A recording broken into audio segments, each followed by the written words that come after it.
Bienvenue dans cette nouvelle édition du 12-15. Au sommaire, après des années de tension, le rapprochement entre la République démocratique du Congo et le Rwanda se concrétise.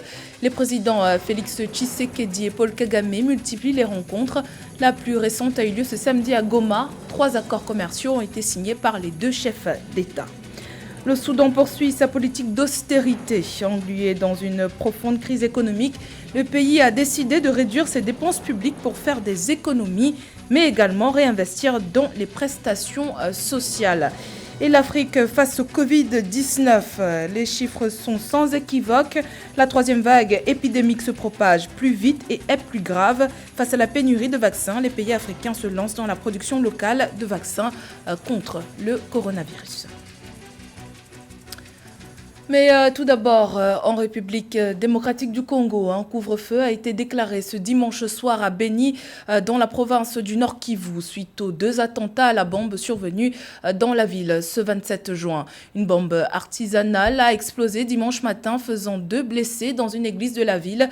Et dans la soirée, un individu non identifié s'est fait exploser devant un bar à une centaine de mètres d'une mosquée dans la commune de Rwenzori.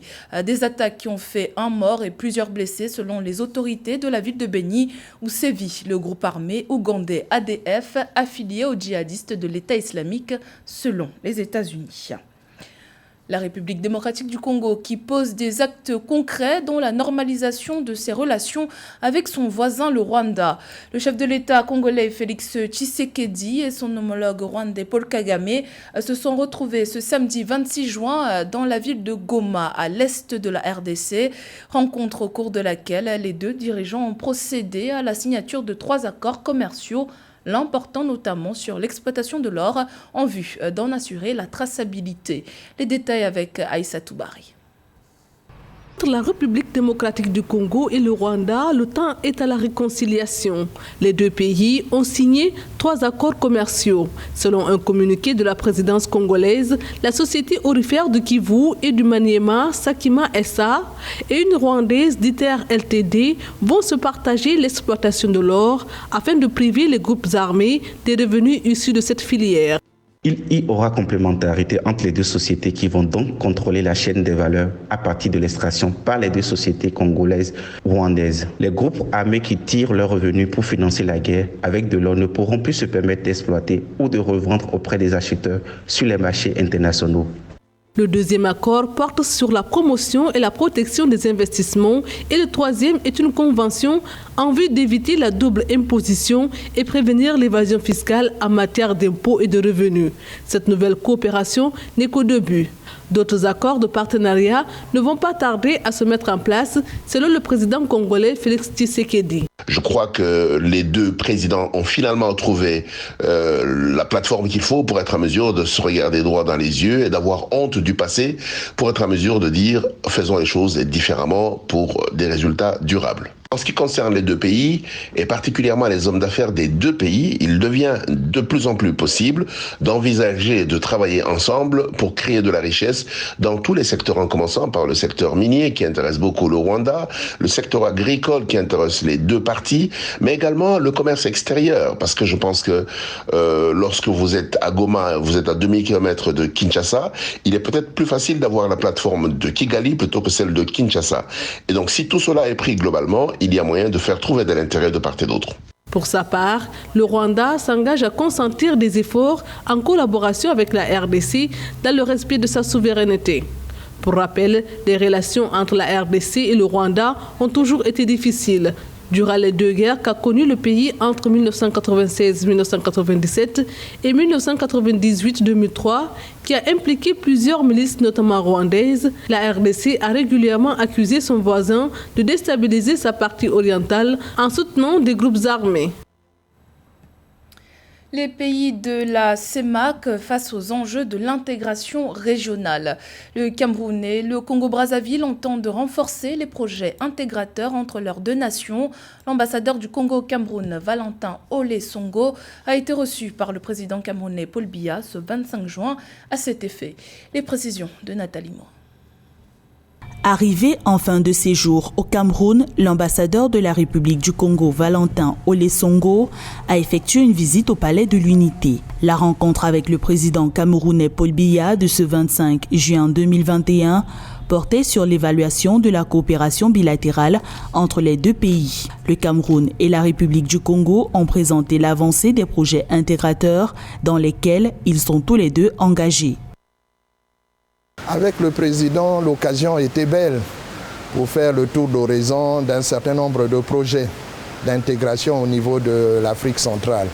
Et le président m'a chargé de transmettre auprès de son frère et ami sa détermination sur la réalisation de ces projets qui sont des projets qui pourraient éventuellement intéresser leurs peuples respectifs.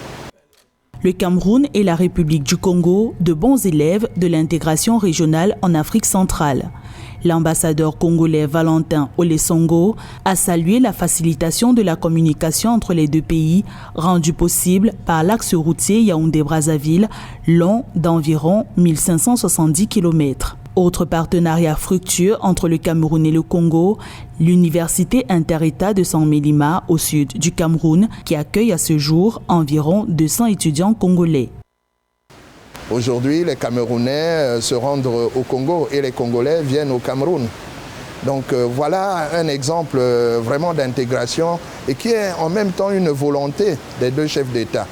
Mais on peut prendre aussi l'Université Inter-État, où il y a des jeunes Congolais, ils sont au nombre de près de 200, qui sont déjà à San Mélima et qui, d'après ce que nous avons reçu comme information, qui sont au très haut niveau. L'audience du diplomate congolais à la présidence camerounaise visait également à l'évaluation de l'avancée du projet conjoint d'exploitation du fer de Mbalam-Nabeba, un projet relancé par les deux États le 31 mai 2021. À noter que le Cameroun et le Congo entendent construire une voie ferrée reliant le port autonome de Kribi en passant par Nabeba et Mbalam. Le Soudan, qui fait face à des difficultés économiques persistantes, va réduire ses dépenses publiques. Le coût d'émission à l'étranger sera réduit de 50% et la consommation en carburant des véhicules du gouvernement de 20%. Les économies qui permettront, selon les autorités, de financer des programmes sociaux en faveur des populations les plus démunies. Les précisions de Nathalie Mo.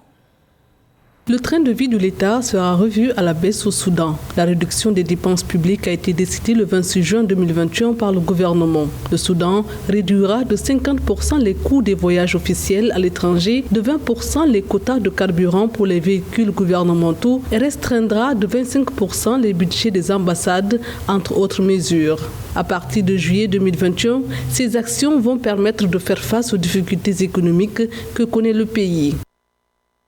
C'est assez intéressant de la part de ce pays et c'est une idée assez stratégique et assez innovante afin vraiment d'avoir des dépenses publiques qui soient bien gérées et qui surtout qui soient efficientes.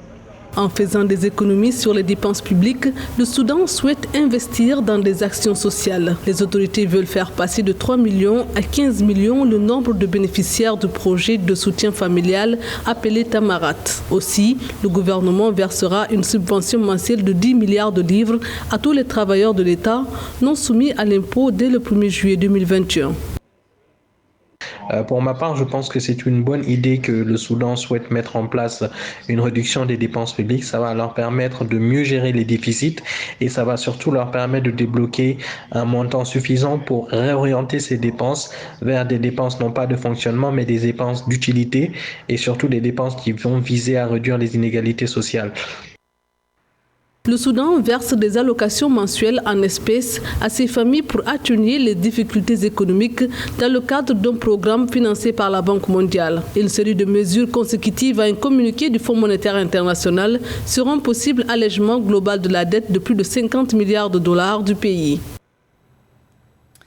Également dans l'actualité, face à la troisième vague de la pandémie de Covid-19 qui frappe de plein fouet l'Afrique du Sud, les autorités ont décidé d'imposer de nouvelles restrictions pour limiter sa propagation. La circulation du variant indien Delta inquiète. Il sera bientôt dominant en Afrique du Sud. S'exprimant à la télévision nationale ce dimanche soir, le président Cyril Ramaphosa a prévenu que le pays pourrait connaître sa plus grave crise épidémique comparée aux 2 précédentes.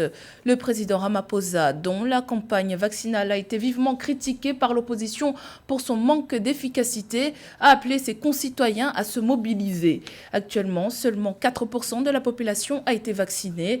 Le vaccin russe Sputnik V est en cours d'étude en Afrique du Sud. Il a également annoncé l'arrivée d'1,4 million de doses supplémentaires du vaccin Pfizer. Près de 18 000 personnes sont contaminées par jour et environ 60 000 décèdent en Afrique du Sud. En effet, cette 3e vague de la pandémie entamée en mai dernier s'avère bien plus virulente que les 2 précédentes et intervient alors que le continent fait face à une pénurie de vaccins. Une situation qui pousse les pays africains à s'engager dans la production de molécules vaccinales à l'instar de l'Égypte, l'Afrique du Sud et du Sénégal. Nathalie Mo. Dans son point hebdomadaire sur la riposte à la pandémie de Covid-19 de ce 24 juin 2021, le CDC Africa a annoncé la production de vaccins sur le continent. En collaboration avec la Chine, l'Égypte a lancé la production du Sinovac le 15 juin 2021. Les pays africains ont à cœur de prendre eux-mêmes en charge l'immunisation de leur population contre le Covid-19. C'est notamment le cas du Sénégal qui prévoit pour le 7 janvier 2022 la production de molécules vaccinales.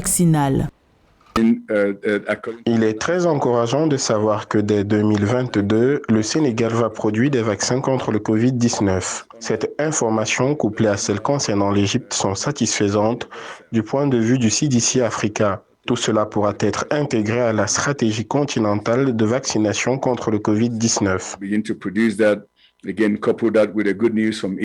Dans le but d'augmenter l'accès aux vaccins contre le coronavirus en Afrique, l'Organisation mondiale de la santé va mettre en place un hub de production de molécules vaccinales sur le continent dans 9 à 12 mois en Afrique du Sud. Pays le plus touché par le Covid-19, l'Afrique du Sud fait face à la lenteur du déploiement des vaccins, marquée par des retards de livraison, entre autres. En Afrique, 1,1% de la population seulement a reçu toutes les doses de vaccins. Nous espérons qu'en outre, la carence en vaccins observée sur le continent sera derrière nous et que nous pourrons enfin acheminer des doses dans des pays qui n'en ont pas encore reçu jusqu'ici.